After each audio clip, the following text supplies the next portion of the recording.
Hey guys, welcome back to another edition of 2 Cents in which the Matt Clan dives into the biggest headlines in the world of sports. So, with that being said, the NBA season just wrapped up, and Dad, it was a pretty great season, huh? Yes, it was for some teams and some fans. But being a Knicks fan, I'm looking forward to next season. But we'll get into that later. I'll feel you. Yeah, being a Lakers fan, I'm looking forward to next season too. And that's kind of unexpected. When this season started, I did not expect that. But I didn't either. Yeah, but the one thing that we are going to head into first is the NBA first team. The guys who made all NBA first team, the guys who we think deserve to make NBA first team. And Dad, you want to get started with your list? Oh, absolutely. I think first of all, you start with the usual suspects, James Harden and Giannis. Yeah. And then from there, I also have Kevin Durant, which he pretty had a decent season for Kevin Durant, but still worthy enough to be a first teamer. And then we have our guy, Mr. Triple Double himself, and sometimes quadruple double, Russell Westbrook. I had to say that slow, right? That's right. And then we have Kawhi Leonard, which some people might say he didn't play enough games this season, but I think talent trumps everything. And I think when you have that kind of talent, I think as long as you make a contribution to the team, that I think they had the second best record in the East. Second best record in the East, yeah, and they definitely wouldn't have got that without him. My first team kind of is very similar to yours. I got Steph leading the point guard. I just feel like I kind of had Russ because, I'm a Russ guy. Oh, Russ absolutely. is definitely one of my favorite players. But I feel like Steph, just the fact that the Warriors once again had the best record in the Western Conference. Mm-hmm. Steph once again had another great season. He did. Even though, you could say he had KD, had Clay, and all those guys boogie this season, but he still did his thing. I think he deserves to be awarded with being on the first team. So I got Steph, Harden, and Giannis. Harden had the year kind of similar to what the Black Mamba had back in 05-06, averaging above 35 points a game. He really did. Yeah. He really did. He balled out this season. Giannis, I think, what he did with the Bucks this season, I think they had the overall best record in the league. They did. Who thought that coming into this season? I think they were the only team that won 60 games this year. I think so, and too. I think that was the first time since a guy named Lou Alcindor played for the Bucks. Yeah, exactly. That's Kareem Abdul-Jabbar for those who don't know. That's right. Yeah, so Giannis, and then at the top, I got Joel. I think what he did with the Sixers this season, even though he missed some games this season too, but look what the Sixers did in the games that he missed, and look at the overall impact that he had when he was on the court. Even though he did get blocked by Giannis when they played, and it was pretty bad. He sure did. Yeah, but I think Joel definitely deserves to be on the first team just off of what he did for the Sixers this season. Now we're going to go into who we feel like deserves to be the most improved player in the league. Now, this was a year where a lot of young players really stepped up for their teams. And I'm going to actually start this one, Dad, if you don't mind. That'll be fine. I'm going to start this one with a guy that the Lakers kind of gave up on some odd years ago or something like that. D'Angelo Russell. We all know the situation that occurred with him and Nick Young when he put Nick Young on Snapchat talking about how Nick Young cheated on Iggy Azalea and everything. And ultimately, I get why Magic decided to move on from him. But that doesn't take away from the fact that D'Lo balled out this season for the Brooklyn Nets. I think he averaged close to, if he didn't average above 20 points a game, he definitely averaged something close to that. He was an all-star for the first time and really captained that team to back to the NBA playoffs. And early in the season, first time in 5 years. Yeah, first time in 5 years. And early in the season, no one saw that coming. No way. Yeah, all props to D. Russell and pulling for the Nets to at least win the playoff round. Yeah, exactly. That's all you can ask for. Exactly. And with Embiid being out possibly for the first game, they got a shot. I also like what Derrick Rose did with the Timberwolves this season. Talk about comeback story. Comeback story because last we seen him, the last I remember seeing him with the Knicks. I think he did play with somebody else after the Knicks. Play with the Cavs last year. Okay, that's right. He played a few games with the Cavs last year, and then he was ultimately signed by the Timberwolves. By the Timberwolves, yeah. And I mean, you know, we all thought he was done. I mean, basically, but he had a good season for them. But my true most improved player has to go to Toronto's Pascal Siakam. And for those who haven't seen him, he's pretty much like a Clint Capella type with the Rockets. Yeah, but a little bit more skilled. Yeah, absolutely. Yeah, good player. I mean, I think he's really is going to help them out a lot in the playoffs. And don't be surprised if he's their second best player in the playoffs behind Kawhi. I think what he's shown this year is just leaps and bounds over everybody else because of what he's accomplished and what the team has accomplished. Exactly.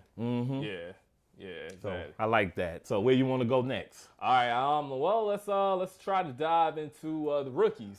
I think Siakam was a rookie last year. This is his second year now. So, man, I mean, the rookie crop this year was just really great. I know the rookie crop next year is going to be a little bit better because you got a guy by the name of Zion that I know this guy really hopes goes to a little orange and blue team in New York. But Zion. We're waiting. Come this way. That's right. But, so this year's rookie crop was really good, too. Had guys like Luka, Doncic, Trae Young, even DeAndre Who were traded Ayton. for each other on draft day, remember? They were, yeah. It's still a little early to see who got the better of that deal, but I think Dallas is winning that battle so far. Oh, no. Well, Trae came up pretty hot down the stretch. He did, but that was down the stretch, though. I think Doncic did it for the balance of the season pretty much. He did. He was actually the first guy to average 25 and 5 in the season since Tyreek Evans did it. That is awesome. Yeah. What's your biggest surprise from the season? Oh, well, I mean, there's a lot of teams that, made improvements this year, like we discussed earlier with the Brooklyn Nets. I mean, great season for them, being that where they came from. And Indiana, being that they lost Oladipo early in the season. It's amazing. I believe they still won 48 games. But it just goes to show what happens when you play defense in this league. Exactly. It can make up for a lot lack of offense, and it can really bond the team and just make everybody go out there and just play for the team. The job Doc Rivers did with the Clippers this year. Another team who pretty much lost their all of their franchise players, Griffin, Paul, and DeAndre. Yeah. And somehow they won 48 games in the West. Exactly. So, I mean, they deserve mention too. Best team in L.A. Best team in L.A. We'll see for how long, though. But right now they are. Definitely right now they are. My overall most improved team has to be the Denver Nuggets because I had no idea what kind of team they had when the season started. But with Murray and with Jokic, I mean, I know, right? Who is fading down the stretch, though, so we're going to have to keep an eye on him in this first round. We will. Because I believe they're playing Utah. Or they're playing the Spurs. Yeah. Okay. Yeah. And even though we don't really, have a big feeling about the Spurs, but still, Pop. Yeah, they still have Pop. Yeah. That's right, the great equalizer. The team that the Nuggets are playing are actually probably my biggest surprise. The San Antonio Spurs, what they were able to do this season, I feel like when they traded Kawhi, people were like, I just don't know. And then Tony Parker signed with the Hornets, and then Ginobili announced his retirement. All this happened kind of within 2 months of each other. Did. No one really thought. Even though you did get an all-star back with getting DeRozan, which was a masterful job that Popovich was able to do that. Absolutely. Man, I mean, you got traded a really great player in Kawhi. You got a really good player on an expiring contract. You got a good player, an all-star player in DeMar DeRozan to kind of keep things going. And you lost Tony Parker, but you still had Patty Mills and other young athletes. And then a lot of people don't talk about this. They lost Devontae Murray, and he was supposed to be the starting point guard. And they lost him at the beginning of the season to a torn ACL. Wow. And they were able to recover from that and still be the 7th seed in the West and have a very good chance to beat the Denver Nuggets. Yeah. All right, Dad. Now we're going to get to a little topic that, as a Laker fan, and probably as a Knicks fan, even though I'm pretty sure you knew this season wasn't going to be the greatest for the Knicks. Right. The biggest disappointments. Yeah, the biggest disappointments of the season. And as a Laker fan, I got to go with the Los Angeles Lakers. I think I speak on behalf of a lot of Laker fans who thought coming into the season with LeBron James, Rajon Rondo, Lance Stevenson, the return of Lonzo Ball, Kyle Kuzma, Brandon Ingram. I think a lot of us really thought we were going to have a really great season this year. A lot of talent. A lot of talent, but a lot of personalities. And things just kind of went awry. And unfortunately, it seemed like it went awry on Christmas Day. On Christmas Day. My favorite holiday, by the way. But definitely not Chandler's this year. Not this year. Yeah, we were flying high. We were 4th seed in the West. We were dominating the Golden State Warriors without Boogie, but it's still That's right. Yeah, you were actually winning that game. Yeah, we were dominating. Right. We were dominating them. Then next thing you know, LeBron James dribbling down the court, makes a move. Yes. And of all guys, LeBron James getting hurt. Who would have thought that? Genetic freak that he is, I couldn't fathom that. So he gets hurt. Then all of a sudden the Lakers go. I think they went about 8-12 when he was out. They did. But they did. Thing Very disappointing. really killed this Lakers season. The whole Anthony Davis trade fiasco really hurt them this season. It did. I mean, we could kind of talk about how LeBron said or didn't say what he needed to say in support of his guys, but that's not necessarily his job to do that. I feel like, that could have been Magic. A lot of people could have said that, like, look, we're going to play with the guys that we have here. Right. But I think just speaking on, I'm 23 years old, and a lot of the players on the team are either my age or younger. Right in the neighborhood. So exactly. I know what it's kind of like when things could be, people are chirping about possibly moving you, and the psyche that you could have with that. Especially as a young kid who has never had that. Like, think about Brandon Ingram, Kyle Kuzma, Lonzo Ball. They have always, even Josh Hart, they have always either been the best player on their college team or their high school team. That's right. So now, all of a sudden, wait, you want to move me?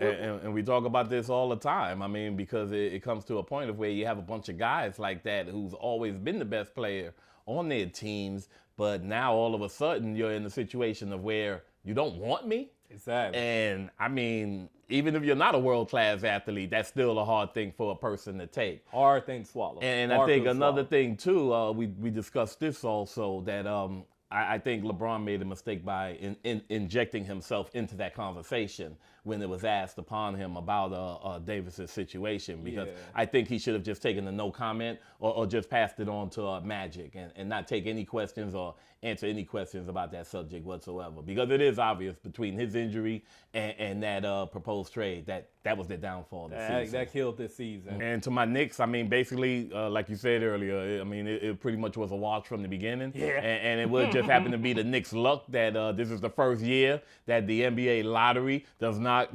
go to the first pick, does not go to the team with the worst record. Yeah, so we're going to keep our fingers crossed on that. We're going to keep our fingers crossed on that, because we all know who we trying to get in New York City. All right, 14% chance. Even though Ja Morant, I'll be fine with that. I would be fine with him too. I would be fine with him too. I'd be a little wary on Barrett. RJ Barrett. RJ Barrett. I'd be a little wary on him. But you know who I want. You know who I want. And if there's a chance on winning something with a 14% chance, then this is it. Zion or bust. Exactly. Yes. We'll go from there. Exactly. And as far as other players on the team, I like what they're building, but it's still a little too early to project what they're going to do for next season, because there's too many interchangeable parts with the Knicks, and like we said, the season was just a wash. Yeah. So obviously they were a disappointment for me, but since I saw it coming, it's okay. I can live with it. It's okay. Who did you not see coming? Disappointment. I definitely did not see the Celtics being, and even though they're not this bad, they're a playoff team. But I thought I thought they would have won 60 games this year. I did too. Yeah, I thought they would have been the team to win 60 this year, and I think there was a little dissension with Kyrie and the younger guys this season Tatum, also. Brown, even Rozier a little bit. Yeah, I think they have chemistry, but I think it's almost like two different type teams. Now we're going to dive into who we think deserves to be the most valuable player this season. Who you got? Oh, well, I got the Greek Freak. Giannis. Yes. I mean, what he's done this season with that team, winning 60 games, pretty much leading them in defensive and offensive categories. Yep. I mean, obviously, it's going to propel them to a number one seed in the playoffs, but I think it could propel them to possible finals appearance. Possibly, yeah. But I think based on his supporting cast, which are no slouches. I mean, they got good players on the team, Middleton and Bledsoe and Brogdon, I believe. And then Brook Lopez, I think he's probably having the best season he's had since he was with the Nets. With the Nets, yeah. Another guy the Lakers just decided to let go for some reason, but another story for another day. Yeah. Right. Yeah. But I think what Giannis did with them this season is just leaps and bounds over what anybody else did in the East. All right, made a lot of fair points there, but I feel like once again, I guess maybe it's the Black Mamba love in me. I gotta go with the guy who averaged 36 points and 10 assists, and that's James Harden down in Houston. I think what he did this, he's the reigning MVP, and I think he's going to defend his title this season. And I think, he has defended his title this season, and I think he's ultimately going to take home another MVP this season. What he was able to do, CP3 missed a lot of games this season. Again. Capella missed a lot of games this season. Yeah. When he was able to do that streak, I think he was on like a 29, 30 game streak where he had 30 points or whatever. But he was able to do there. He had 5 games this season where he had 50, 10, and 10 or more. Harden's had another great season, and I think above anything else, he's even improved his defense this year. Yes. So I mean, that makes a difference. Two-way player. He is. Yeah, he has. I feel like he deserves to win the award. If Giannis does win it, because the Bucks do have the best record in the league this season, if he does win it, if he does take it home, I wouldn't be too mad. But I feel like just what Harden has done, and another reason why, like I said, that Black Mamba love in me, but Kobe didn't win the MVP this season. Steve Nash won that MVP back in 05, 06, and he kind of made the argument that wasn't Steve Nash the last back-to-back MVP? LeBron, okay. Was, 2012, 2013, and then 11, 12. Okay. That's what I think is going to hurt Harden, too, being that he won it last year. I don't know if they would be willing to give it to him again this year, unless he just really, really exceeded what Giannis did. And I don't think – I think the race would be close enough where I think Giannis will win the votes that Harden would have gotten if he did not win it last year. So that's why I give it to Giannis in a very tight race. Very tight race. Speaking of tight race to the NBA Finals. This may be one of the tightest races we've had in the NBA in quite some time. But we're going to just we're going to talk about the playoffs a little bit, but we're just going to go right into who we think's going to make it to the finals. So, Dad, who you got for that? Well, I mean, I think after we skip all the minutia of the first and second rounds, which I'm sure there's a couple of good series in the first round. Now I'm kind of looking forward to that. Is it Oklahoma and Portland? Is Oklahoma playing Portland? Yep. That should be a pretty much a shootout type series. And it'll be entertaining.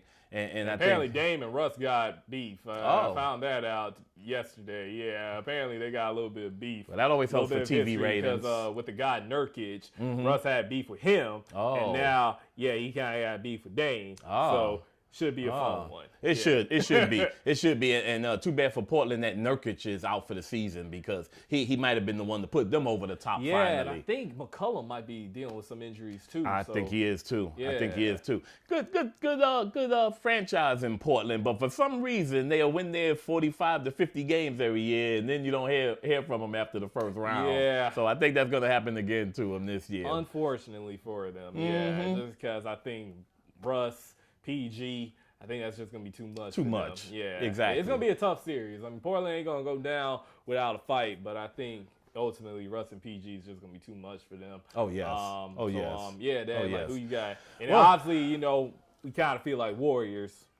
Oh, absolutely. I mean, right? Yeah. After all the smoke clears, I mean, the cream rises to the top, and Houston will be a formidable opponent. But unfortunately, they're going to play Golden State in the second round this year. So in that case, I don't know. Some people think it might be better that they play Golden State earlier than later. We'll see. I mean, but Houston still have to win their series too. So, I mean, it'll depend on that. Up against Utah, right? I believe it's against Utah, which is not going to be easy at all because Utah plays defense, and they have a certain guy that we didn't mention this whole segment, Donovan Mitchell, who is lights out. The road to the finals is definitely going to go through Golden State. But it is obviously going to depend on how hungry they are again. If they are as hungry as they were pretty much the last week of the season where they was like playing, playing 2K out there, the way it looked like. Yeah, I mean, they was on cruise control the last week of the season. They take that kind of intensity into the playoffs, obviously they're unbeatable. Like we always say about Golden State, it's never going to be a night when KD, Clay, and Steph are off on the same night. I mean, that just doesn't happen because all of them are too good. Exactly. So with that being the case, I don't see anybody beating Golden State in the West, and I look at Toronto coming out of the East because I like the acquisition of Marc Gasol for Toronto. They did make big that, pickup, yeah. big pickup for them. And as we talked about earlier, we was talking about Siakam. I think he's going to make an impact in the playoff series, and Kawhi is going to be Kawhi. And I think what's going to be the key for Toronto will be the play of Kyle Lowry. Yeah. If he plays well, I would even give them a shot against Golden State. If he plays well. If he just plays the same old Kyle Lowry, 10 points, 10 assists game, I don't think that'll be enough. Kyle Lowry. Yes. Yeah, let's play on Kyle Lowry. Yes. Yes. If he plays above his head, in the playoffs and in the finals, I think they have definitely a shot against Golden State. Okay. But with that being said, chalk up another one for the Warriors, and we'll see them in San Francisco next year. Gotcha. Maybe without KD. Yeah. Right. See. Yeah. Okay. All right. Well, kind of going a little against the grain here. I do have the Warriors going in the West, but I don't think it's going to be an easy road for them. I don't think it's going to be a cakewalk for them. No. I got the Warriors going in the West, and I actually have my heart. This is what my heart wants. My heart wants the Sixers to go in the East just because I feel like they would give the Warriors the best matchup. But I also know what the Sixers' history is like when it comes to playing Boston. Boston's my second pick.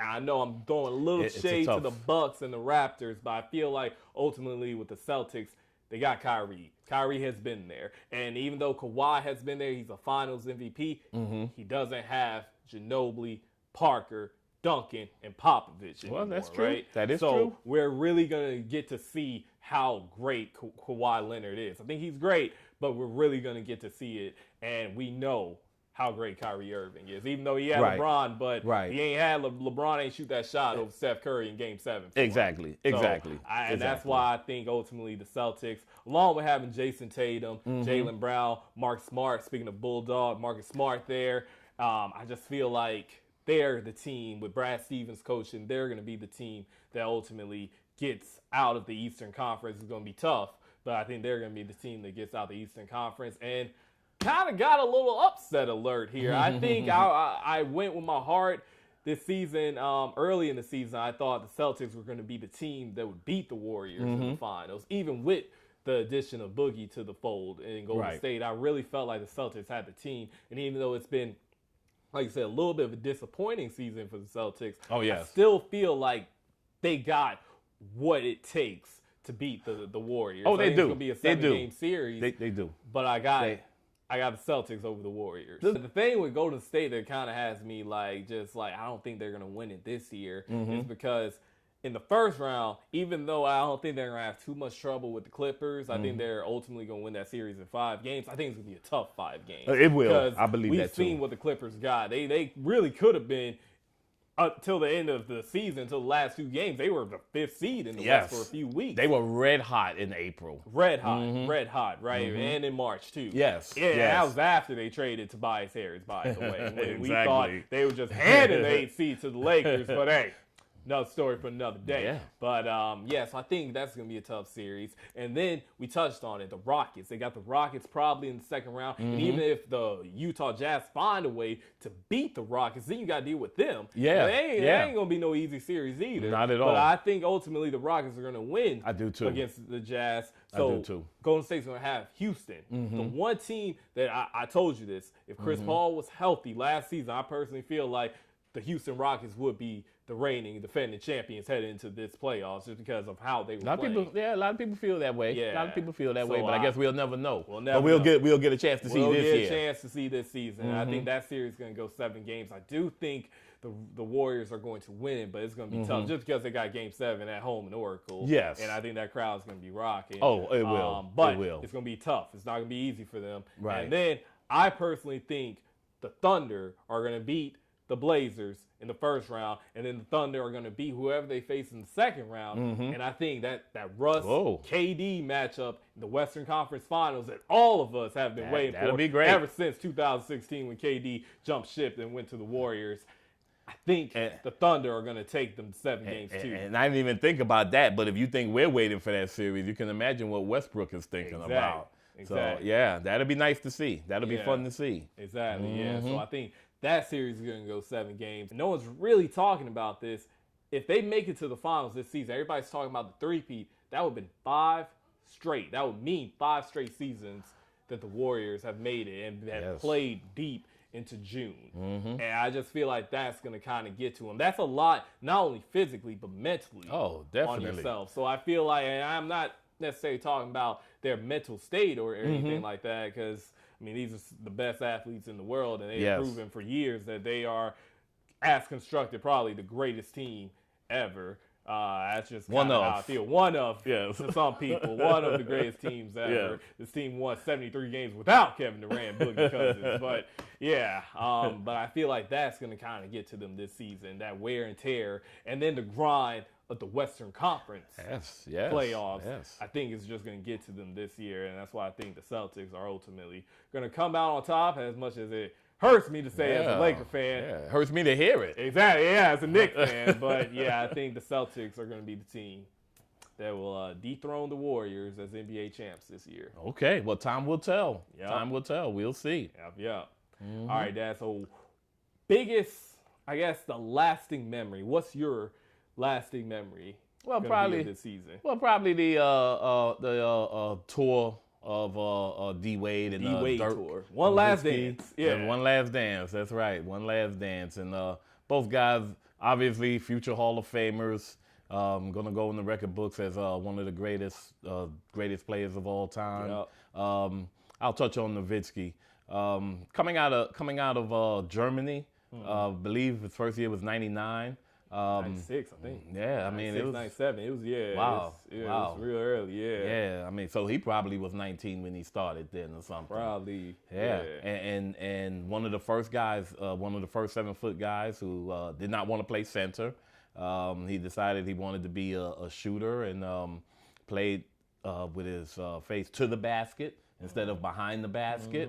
So paved the way for a lot of young players out here now. A lot of players, and from what we see, loved by his teammates, loved by the fans, and if I think correctly, I think he's also going to be a future executive for the Mavericks organization. He does. He does because he obviously is a world champion with the team, and he's basically been the face of their franchise for the last 20 years. So great guy, and a wonderful person in the community. And brought a championship. Brought championship to the city. And Olympian. I'm sure he's an Olympian also, right? Exactly. So he covered all the bases. Exactly, living legend. We're about to go into the playoffs, and LeBron James isn't in it. I just feel like that's just foreign territory, I think was what Chris Bosh said in February about LeBron possibly not making the playoffs. And we are definitely in foreign waters right now because we were just so used to seeing him. Ever since 2006, we've been accustomed to seeing LeBron James' face in every playoff promo reel and all of that. And now, all of a sudden, he's not in it. So I think this is going to be a test for the league, just to kind of see, okay, well, let's see what we got if LeBron's not here. Exactly. Kind of like when Jordan was on his last legs. And on his baseball sabbatical. I think there's enough formidable guys in the league, like we talked about with Giannis and Kawhi, Steph, Clay, KD. I think there's enough guys pretty much to pass the torch, and I think we'll still have a great round of playoff series. Absolutely.